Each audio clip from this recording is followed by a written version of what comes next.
वफ़ाक़ी सरकार अटे ऐं कणिक जी स्मगलिंग रोकण लाइ हंगामी मॉनिटरिंग करण जो फ़ैसिलो कयो आहे। वफ़ाक़ी घरू खाते खंड जी स्मगलिंग मॉनिटरिंग जियां अटे ऐं कणिक जी स्मगलिंग रोकण लाइ हंगामी मॉनिटरिंग करण जो फ़ैसिलो कंदे सूबनि खे ख़त लिखी छॾियो। ख़त में चयो वियो आहे त 14 अप्रैल 2023 ते क़ाइमु कयल मॉनिटरिंग वेब पोर्टल खे हाणे कणिक अटे ऐं ॿियनि ज़रूरी शयुनि तां वधायो पियो वञे। ख़त जे मतन मूजिब घरू खाते चइनी सूबनि जी चीफ सेक्रेटरी खे सूबाई ख़ुराक खाते खे FBR में मौजूद पोर्टल सां ॻंढण जो हुकुम ॾिनो आहे। ख़त में चयो वियो आहे त हंगामी तौर ते राति जो लिखियल ख़त में 24 कलाकनि अंदरि अमल करे रिपोर्ट पेश करण जी हिदायत कई वई आहे।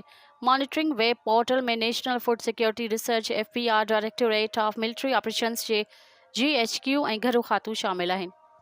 मज़ीद ख़बरनि ऐं तफ़सीलात लाइ विज़िट कयो असांजी वेबसाइट www.awamiNewsHD.com ऐं ॾिसंदा रहो अवामी न्यूज़ HD।